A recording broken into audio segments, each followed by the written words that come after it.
We're on the campus of Maryville College in East Tennessee.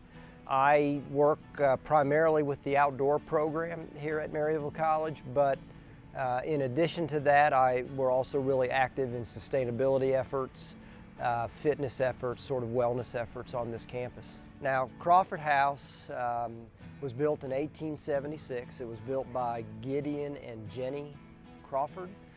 Both were early alums of Maryville College. Gideon was an early treasurer and faculty member at the college, so this was a family homestead. So a house built in 1876, when you ask the question, is this a green building, the answer is no. It's a very well constructed building, but probably back in those times very little consideration about environmental sustainability. Early on in a conversation with our staff, and our staff includes a lot of Maryville College students, students said, well, let's make Crawford House a green building.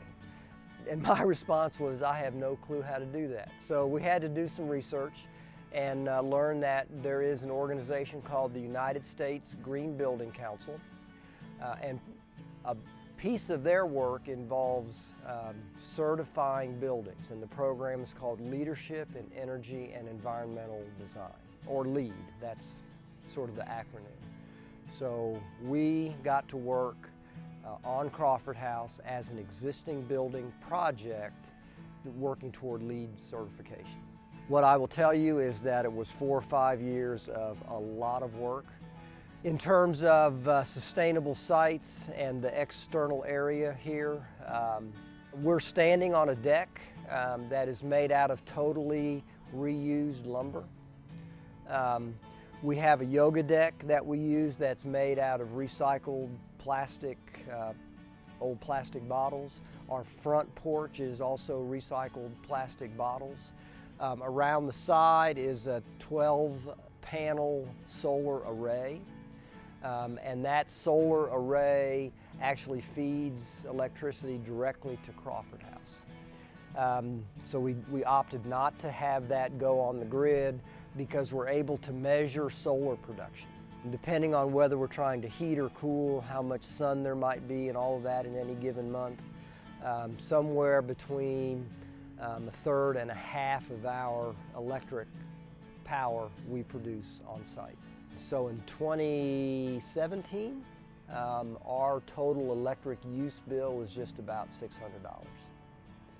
Anything that we have planted, we've made an effort to either plant edible things, and so we do have a garden that's the footprint of the Crawford family garden. It has one of the 3 college orchard plots on it. It has a couple of row gardens on either end. So we either wanted things to be edible or native. So we've planted some river oats, for example, which is a native plant to help control erosion. We've got a native grass and wildflower garden, partly as a traffic obstacle, but it's a little bit to our surprise turned into a pollinator garden as well. We also collect rainwater. So the idea is that during really dry periods that we might need to water our garden, we still don't use potable water, we use rainwater.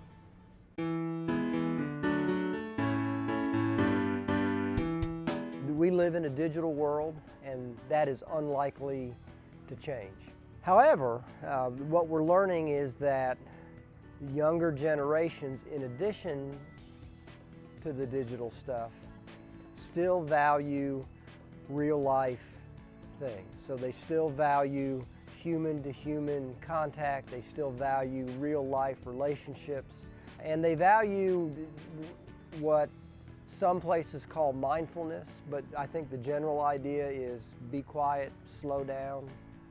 So to get at all of that, we've created some places and some spaces that we call analog zones. And it's just that opportunity to slow down, to have conversations, to emphasize real-world relationships. And it seems to be going over really well. People are really interested in that concept.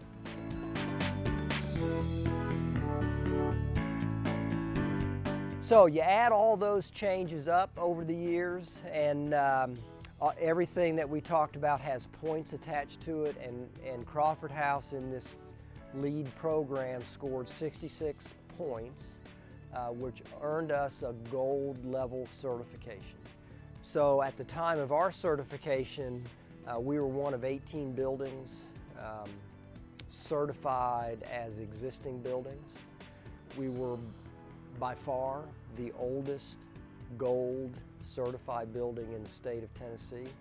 And at the time we were certified, we were the second oldest in the United States. The only one that was older than us was the U.S. Treasury. So it turns out this is now an incredibly efficient building. People come to sort of figure out what we did and how we did it. When you begin to work backwards and ask a lot of questions, you end up in places like we need to make an 1876 old homestead be one of the most energy efficient buildings in the world. And then you go, how do you do that? And then you're off into really creative things. And it's also a lot of fun.